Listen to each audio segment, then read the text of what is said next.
Hey everybody, it's Bob Phibbs, the Retail Doc. Thanks for joining me this morning on Sunday, September the 13th. I hope you're well. You and your family are doing well. I wanted to start off by just thinking about a time that you thought was the worst thing ever, and it actually turned around better for you. Has that ever happened to you? I know for me, I had a client who I'm being presented by Hunter Douglas, and I'm over in New Jersey, and he meets me early at the store, and he says, come with me. And so we walk back through this long warehouse, through the showroom, all the way through the showroom, which is a big showroom, probably, I don't know, 10,000 square feet, all the way to the back. Then we go into the warehouse, right? And that's big too, and we're wandering all the way around. We are all the way at the back of the warehouse of this store in New Jersey, just him and me. And he goes, do you remember me? And I said, I meet an awful lot of people. I'm sorry, I don't remember you. And he goes, I was at your at this event, and it was 3 years ago. And I was like, oh, I remember it. Now I replay it in my mind. Yeah, I remember you. And he goes, I came up to you after your speech because I was so excited, and I said something to you. Do you remember what it was? And I said, yeah, you asked me how much it would cost to bring you to your store. And he goes, do you remember what you said to me?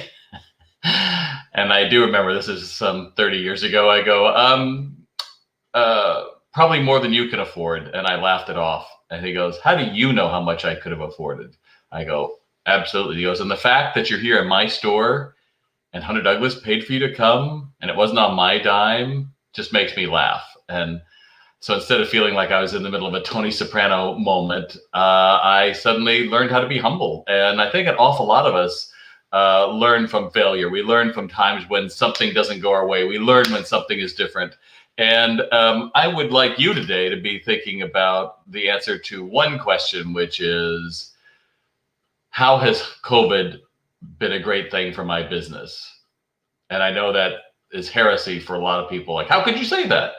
But you know, if you really stop to think about it, what's one thing that you had to learn? What's one thing you had to rediscover? I think an awful lot of retailers got pretty lazy and we just went through and did things the way we normally do. And, we just know that the days are pretty predictable and, well, I'll get around to it, or, oh, yeah, I'll finally do that. And an awful lot of change had to come to us. So I would encourage you today to take the messages that you are telling yourself and your family about how awful it has been, how horrible it has been, and just reframe that, because I find an awful lot of times we really haven't finished the story, right? So we say, oh, I really hate that COVID made us shut down for 3 weeks. Finish the sentence. But I'm grateful when we reopened that I realized that I had a lot of work to do to strengthen my business. Do you see how that changes the whole dynamic of the way you're talking to people, the way ultimately you're talking to yourself? Because I'm here to tell you, I think the goal of business, the goal of what I'm doing here is to help everybody understand that happiness starts here. If you think that the job is going to come from your employees making you feel good, that ain't going to happen. You think your customers make you feel good? That's not going to happen because they're fickle. In fact, I have a story from someone today about a fickle customer. If you think that it's going to be from the news media telling you something, that's not it. Until we decide it here, and I'll tell you, that's work, because I think I spent an awful lot of my time thinking I was being proactive and I'm just practical. And really what I look at is I'm just making myself as miserable as a pile of crap because I didn't have the right frame of mind. So that's my big idea for you today. And just to be thinking about, have I finished the sentence? You know, when we say something, oh, that really hurt, I have to find something else to concentrate on, because otherwise you just go into the spiral of it hurts, it sucks to be me, and you are of no good to anybody. I couldn't start a broadcast if that's what I felt like, right? And it is a broadcast. I'm realizing more and more that I am a broadcaster more than anything, that I am getting my message out to this tribe of, I don't know, there's 400,000 of you on LinkedIn that could be watching, as well as, I don't know, 20,000 of you on Twitter and Facebook and YouTube each. So I hope that you get something out of that. And, you know, type into the comments, what has COVID been a gift for you? And I'm sure there'll be some people saying that's a horrible thing to say, but we got to change the dynamics, because ultimately we're just coming off of 9/11, and an awful lot of things that we learned about 9/11, resilience, empathy, are the very things that made us better to be here 19 years later. So I'm going to take a look at your comments here. Let me look away from the camera for a second so I can see them. And do let me have a chance to know where you're joining me in from. I always appreciate knowing, no matter where you are in the world, whereabouts you are joining in from. Good evening, Manjunda BG. I'm not sure whereabouts you are. Good morning, Kennewick, Washington. Alex, you're up early this morning. Sweet, dude. Margot, great. Collingwood, Ontario, fabulous. Heather, it's a good Sunday morning. You'd be proud of our end of season and our deep items to leave the shop. Good. I'm glad. Clean up, get rid of that old merch. Never a good thing. Jason, self-reflection. Absolutely. Resilience. Oh, that's great. It is a lot of self-reflection. I love that. Jeanette, it's forced me to start my online store. That's exactly right.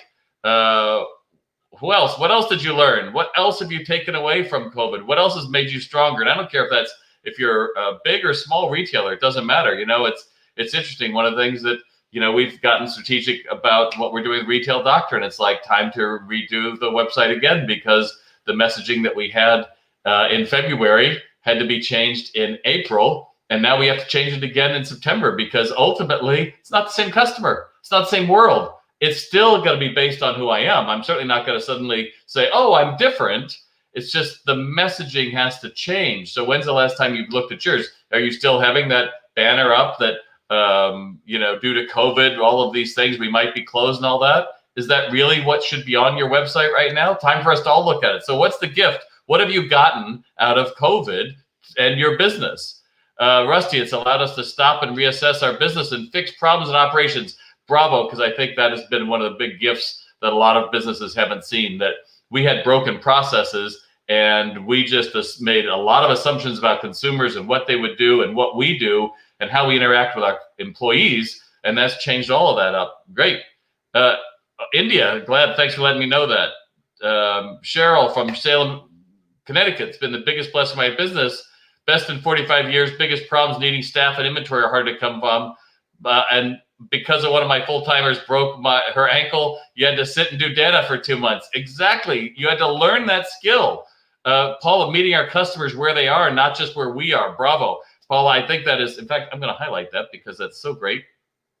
I think so many retailers, the days of having to wait in your store for someone to walk in evaporated. I can sell anywhere. I can sell anytime now. That is such a gift. I'm not limited to 10 to 9 or 10 to 6 or whatever. Customers, I can meet them wherever they are in the journey and say, "Hey, I'm here. I'm here." Good. Joy, I was scared to be on video, but now you've encouraged it. Excellent. Doing shop by appointment. Our customer experience is so much better and conversion rate is through the roof. Bravo. I love that. I love that. Now my technology is saying there's too many comments. We can't show them all to you. So I'm going to get to your comments, your questions you asked me yesterday and go from there. So again, I think the more that you can find the green shoots in your own self, the more you're going to see them in your business, and the more, instead of saying, "I wish it was," or something else, you realize this is a time of creativity. It's a time of opportunity. And as you know, if you follow me, it's a time of hope. And boy, have I heard some pretty awful people lately in the retail world who are speaking about how everything has changed and everything is different and nothing is going to be the same. And the same kind of a fear and clickbait that people think is going to raise. I'm here to tell you, it is a time of unburdening, a time of creativity, a time of letting go, and ultimately that's a path to freedom. And again, yeah, we're going to have some businesses, a lot of businesses are going to go out. There's no two ways about it. It just doesn't have to be you. You're following me. You're not following some other guy who's just showing, "Hang in there, baby," or, how to pay your employees less or something like that. So there you go. All right, let's get to them. Sivan, my website will be going live in the next few days. How long do you suggest to work out the kinks before a big launch? Question is, what do you consider a big launch? The website going live, what you need to make sure is that your SEO is in place and you have somebody who's reviewed it who doesn't know you and doesn't love you and is not enamored with all it took you to put it together. So ask 10 of your friends to casually do a Google search for where you expect to show up, and then compare your site to theirs and see if you answer the same questions. That would be my thought. Robin, how do you recommend handling lineups in the cold in Canada? Yeah, exactly. That's going to be tough. We're thinking of limiting customers and trying out some sort of normer system from their car. Not sure yet. We want something as customer friendly as possible. The thing to take away from that, Robin, is to realize that your customers are rooting for you. They are willing to do it. So curbside in particular is going to be a tough one. I would encourage you to be thinking about using the back. Tractor Supply, they used to have a big area fenced in on the side, and they now realize that instead of having that for overstock and other things, they can open those doors up to be able to do curbside better. I would encourage you to be looking at what can you do about an alley around the back or side, or any number of things where maybe you can put up a little tent that shows exactly where they're supposed to be. But again, now is a time of creativity. And again, you don't have to be alone in this, Robin. Ask your Facebook friends, tell me, what would be convenient for you? We understand that this is going to be an issue. What would be important? And, I did that webinar recently with Podium as a paid influencer. And one of the things they found is that 60% of businesses thought their customers wanted to work with them through email. And 60% also thought customers wanted to work through phone calls. And yet 90% of customers want to work through text. So WhatsApp might be the best thing for you to get to be able to talk to your customers. Podium is another option. They have a free version that you can get text directly, so that everybody can answer the text as your business, and you don't have 5 different people on 5 different phones talking to one customer. So I hope that helps, Robin. Top fan Sarah says, what's best, counter service or self-service in a hardware store? So Sarah, I don't think that's a choice. A choice is 3 things, not 2. So that's like true or false. I think there's counter service. I walk up and I ask. There's self-service. Leave the hell alone. But why isn't there that third part, which is get your butt out from behind the counter and being engaging with your shoppers? I know there's a great little Ace hardware not too far from me, right almost in the parking lot of Lowe's down in Catskill. That's my big town, just so you know. And I love going in there because they have the right attitude. Someone is there to meet me and ask me what they can help with. The problem is they haven't elevated their sales skills. So all they really help me is like take me to the place I'm getting it, but they don't really engage me. Like, why are you? And I was just getting, I think, 24 eye hooks because I'm as many of you know, I've been doing my videos in my garden, and the climbing roses are going crazy, and you have to get that first year growth up so that they learn to get the flexible canes. So it's like, oh, I need 20 some eyelet screws. Do you have those? And the guy's like, yeah, they're right over here. He takes me right to them, and he takes them off, counts them out, it's great, and then goes to the counter. And it's like, dude, seriously, the question would be, why are you getting these? Because I could have gotten the wire, and you might have been able to get some fertilizer, some other things. So I think for hardware stores, you guys really need to get your head around. It takes a lot for me to get in my car and go in. What else can be there for me? So finding out the project is going to be more important. So I would suggest the choice is a hybrid, which is to get your butt out there and encourage them and be there. And yeah, self-service really comes down to signage. I hope that helps. Kathy, there'll always be a place for great customer service. I agree. Joe says, we want to recover half our losses for being closed for 3 months, increase our foot traffic, get sales back to levels for the fourth quarter. So Joe, I don't have an hour a day to give you on that, Joe, but I would say instead of looking backward, I would encourage you to just say, where have we been in the last 2 months, and set a goal for 10% more. And if you set that goal for 10%, then you start saying, okay, so if I want to raise my average check from, I don't know, $100 to $110, what has to happen? And I can guarantee you it all will come back to sales training for your employees, because you can't do it by discounts, you can't do it by promotions, and you certainly can't do it by doing bespoke one-off Facebooks like, buy this item for me, because it doesn't scale. You can't sell enough of them. Yeah, people are like, oh, I'm selling on Facebook. It's like, but is that scaling? Putting the number of hours you're putting in for the amount that you're getting out of it, and the amount of friction for you to take your time out of your day, the things that scale are the things that give you most impact. So I always go back to retail sales training, like my online training, Sales RX. We have 39 people in auditing. We have 30 people who joined brand new, and we are shepherding them through a new process. And ultimately, they understand that if I want to be there, I have to do the work, which is I have to get better at selling, and I have to be a better trainer at selling. So that would be my cue to you, is make sure that you look at what's it going to take to be 10% better. It's going to be 10% better in average check, 10% more people are converted, 10% of people come back more often. John, what are the top 3 customer greetings for a jewelry store? John, I can tell you what are the 3 greetings I hear at jewelry stores. Can help you find something. Do you have a budget? How are you today? Those are all horrible. The best greetings for any store, quite simply, good morning, good afternoon, or good evening. And done. That's the best greeting. If you want to work around it, I've seen people like 100 greetings you can say in a retail store. It's not that complicated. Good morning, good afternoon. It's a placeholder. It's your entry in. It's kind of like when you start a movie and it's like Paramount, the red bad robot. That's what a greeting is. It's not, it doesn't change every time. It's like, oh, that's what it is. We're starting the cycle. Oh, this is where we're at. That's what matters. Again, get SalesRx and you'll learn why having all these different greetings is missing the point. The hard point is building rapport. And that's not asking a bunch of questions and being annoying. That's about being a back and forth trusted advisor. And again, if you want help with that, I have salesrx.com where you can find out all about it. Debbie says, we're struggling with getting our tourists back in our very touristy town. It's interesting you say that, Debbie. I'm not sure where you are because everything we're hearing is people are driving. We're driving to vacations and we're driving to take, mini vacations, staycations, those kind of things. But we're adding a website to our brick and mortar. That's way too late for that, Debbie. That should have happened long ago. But we really need foot traffic too.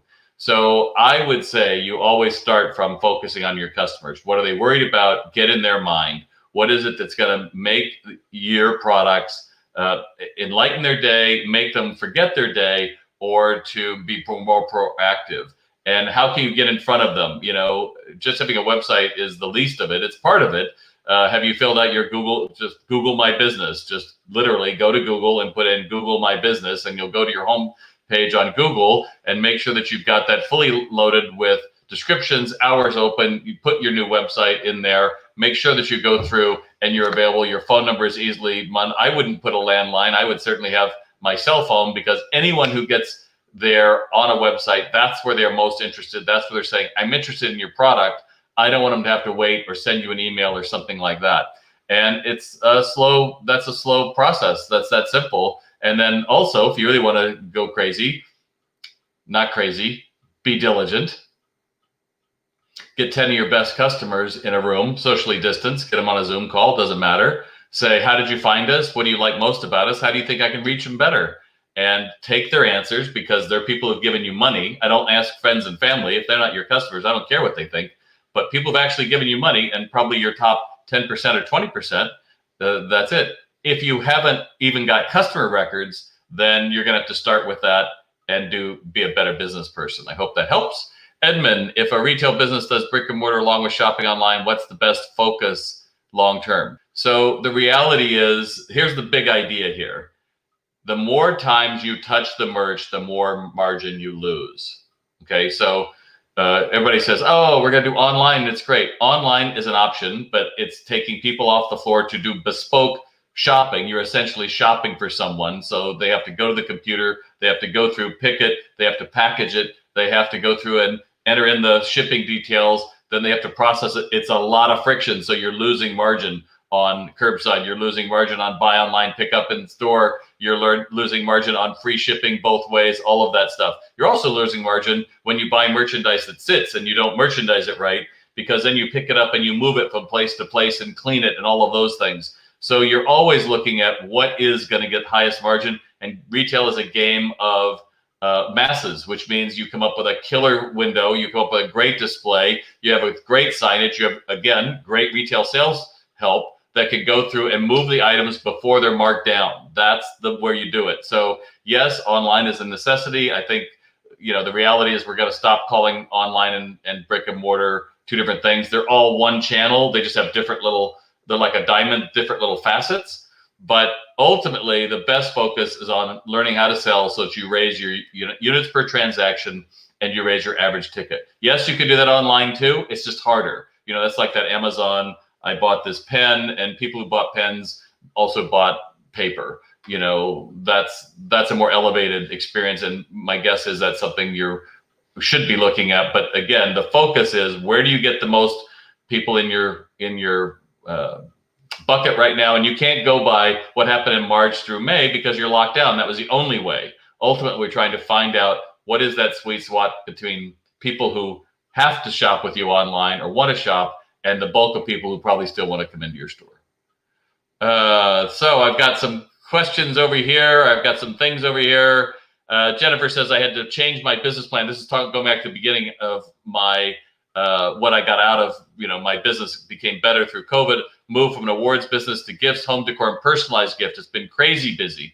Facebook Lives weekly. Had to hire 5 new employees. I never would have thought this year would be this great. And Jennifer, that's the story we need to hear, because the story coming around is going to be about Jcpenney and Brooks Brothers and malls, and retailers are getting cold for Christmas. And you know what? I know a lot of retailers that are actually seeing big increases, and they're not necessarily just in pools and bikes. They're in a lot of different industries. So I think that is great to focus on.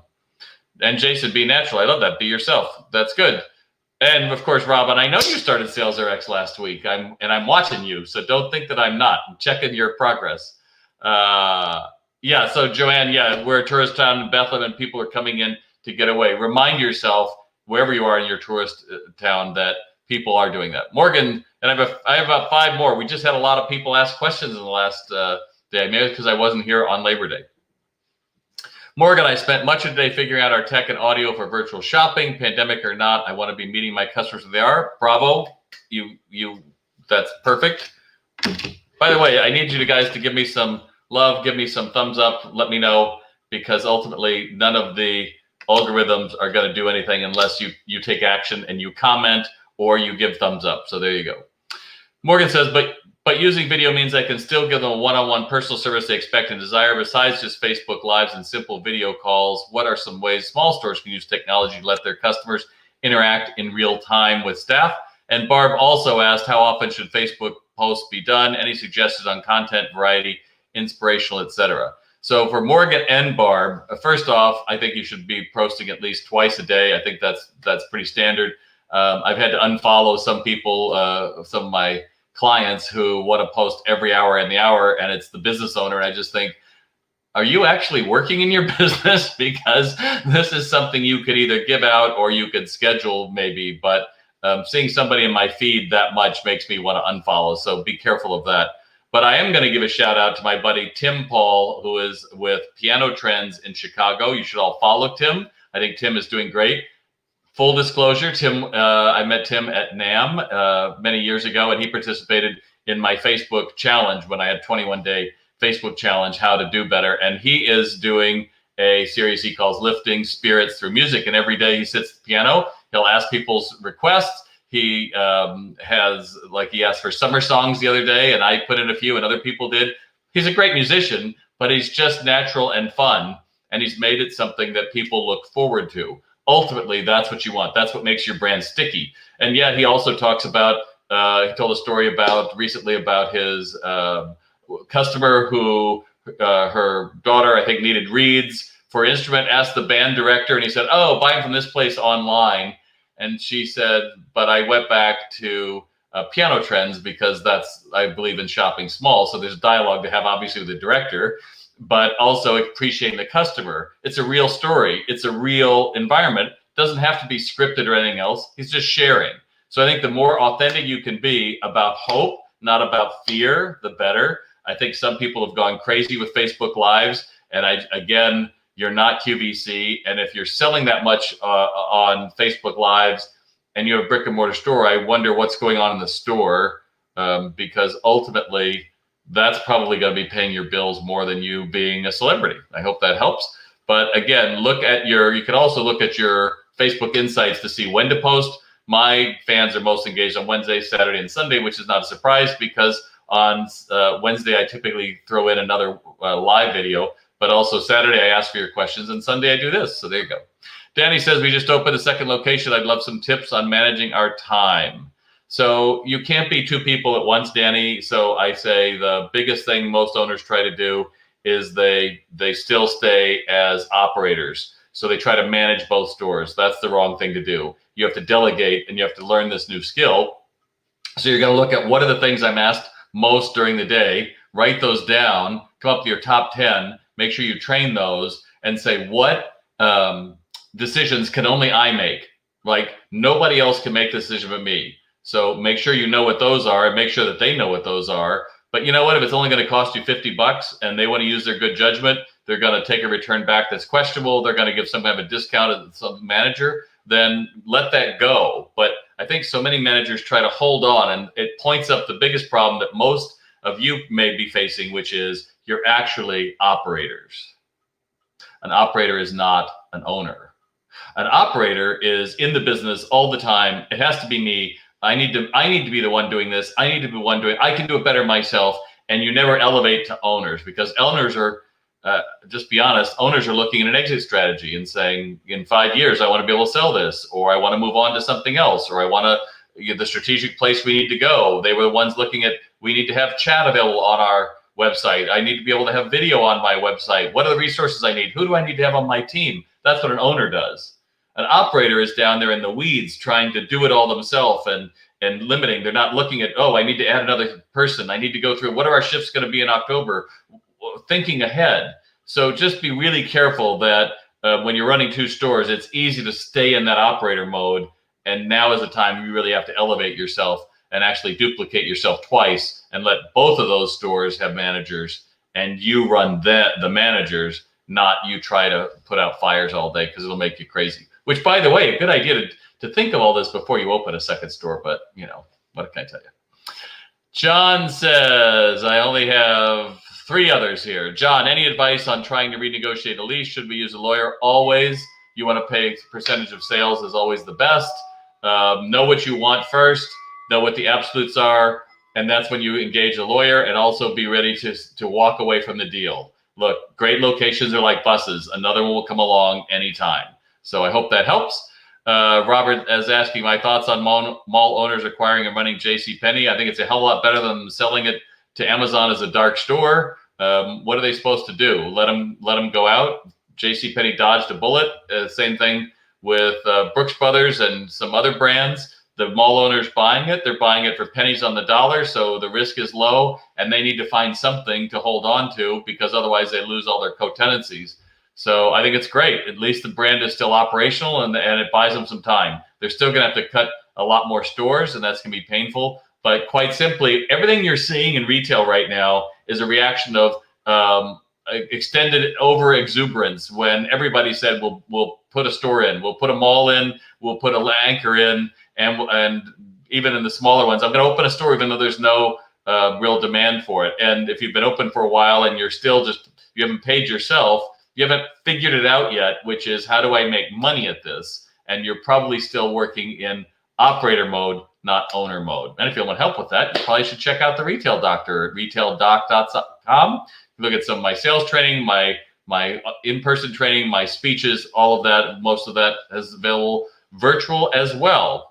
Joanne has one last question, so thanks for hanging out with me. And if I have any other questions, I will look over here quickly. But please do me a favor, give me some thumbs up, give me some love, because you have all been hanging in here for 28 minutes. I can't believe it. Thank you so much, and it still continues to grow. So give me some applause if you're on LinkedIn. Give me some thumbs up.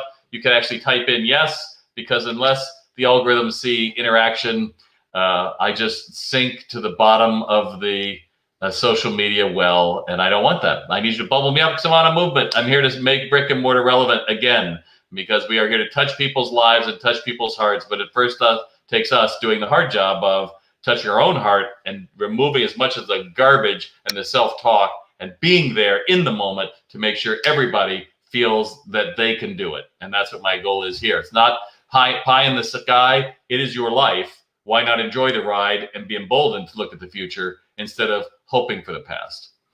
Last question. Joanne says, how do you manage waiting on a customer and another keeps interrupting when you've answered their question? For example, they proceed to interrupt, asking for something free, a $40 stand if they purchase a $65 ornament, and saying it again when you're ringing up another customer at the register. When I answered, I won't be able to give you the stand for free, they brought in their husband to continue badgering me for a free stand. Under these circumstances, I have and did say I can work with you after the person at the register. They continued to be rude, saying they want the stand for free. They then left, and I apologized to the customer, and she had to witness that she had to witness it, and she said I handled it better than they would. How do you remain cool under stress and rudeness late in the day when you're tired? Well, you did it, so let go of it. I think the answer is move on, quite simply. you did it, it's over, it's done. And ruminating on it is not going to help because you keep going back over and you're giving power over you. It's like you're still mentioning this. I imagine this happened a day or a week ago. Just let it go. It's like there's rude people. There always will be. And the idea is that if this happens over a lot of time, then you got to look at your sales process in particular, which I know you're looking at your sales process with Sales RX. But more importantly, I think so many times we get caught in this loop. We let the brain just start digging, and then the brain comes up with a story. Well, she was really rude, and she was this and this and this. No means no. That was the right answer. I probably at the register would have just said, I would have just stayed focused on the one woman because you didn't make the sale. You couldn't have made that sale. And frankly, you would have taught her that being rude and mean is acceptable practice. I am a big believer of treat me badly. You will see roots grow into from my feet into the ground, and we're done. I think I've told you all this story again, but maybe since you've been here for 30 minutes, maybe I'll give you one last laugh. So when I first started out at Florsham Shoes, and I was doing a really great job in Glendale, and they were closing their store down in downtown Los Angeles. And they said, would you please come down and work on the weekend to help us out or the weekday, because we're so slammed. And I said, sure. So I went down there and I'll never forget, it was a Tuesday morning and we opened the store and we've only been opened, I don't know, an hour. And I'm getting a pair of shoes for a guy and I'm coming out and this guy opens the door, picks up these loafers and throws them at my face.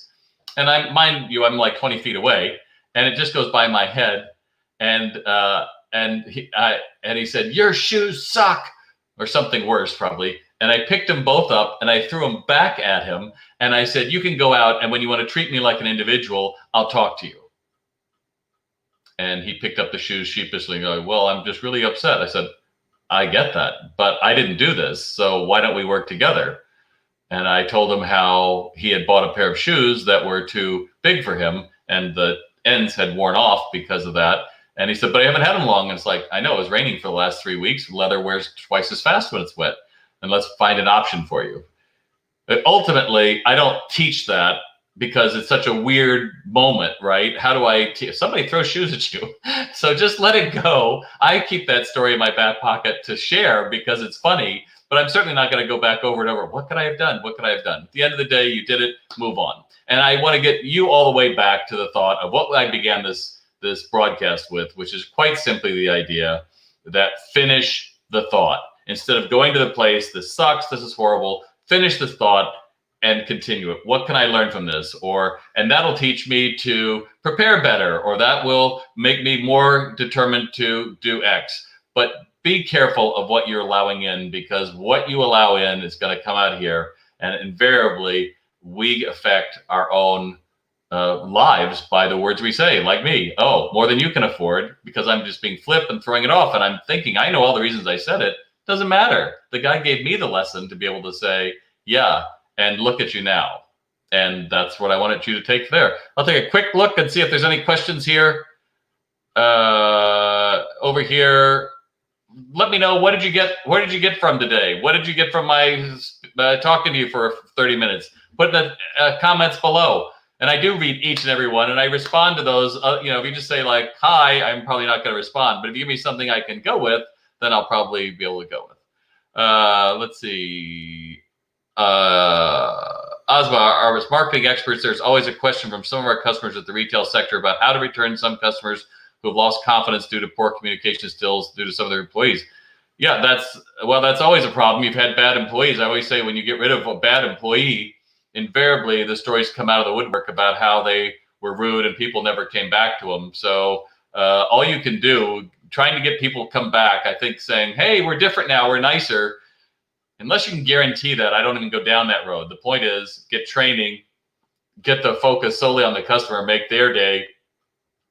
And that starting with making your employees' day. They'll make the customer's day, and then the customer will make your day. But launching a marketing program, say, hey, we're better than we were, I think that only goes so far.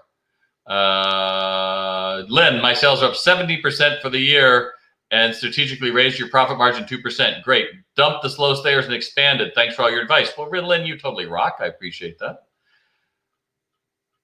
David, one day you should work in some music. I think you mean in music stores. And David, I'm a musician and I've worked in music stores to help them grow their sales. So I do. Melanie says my live videos are horizontal. Is that preferred over vertical? It is for me, Melanie, because I know that something like 85% of video is viewed on your smartphone.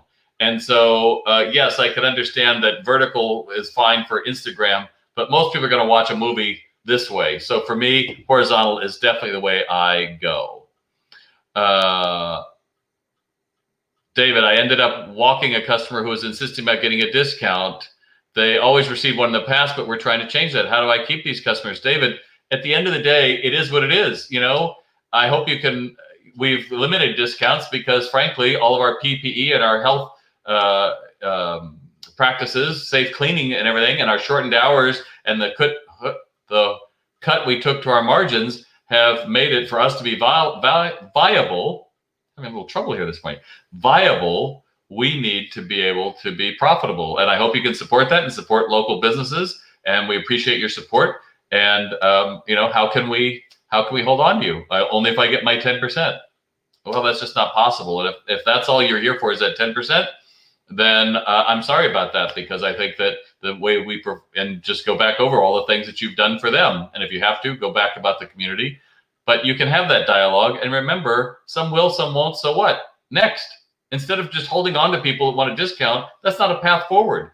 I remember I had a retailer as a client, and after they stopped working with me, they went back their old ways and started doing discounting and double points and double coupons and all this stuff to try to create loyalty. And they were gone in a month, in a year. And I'm like, of course they were gone.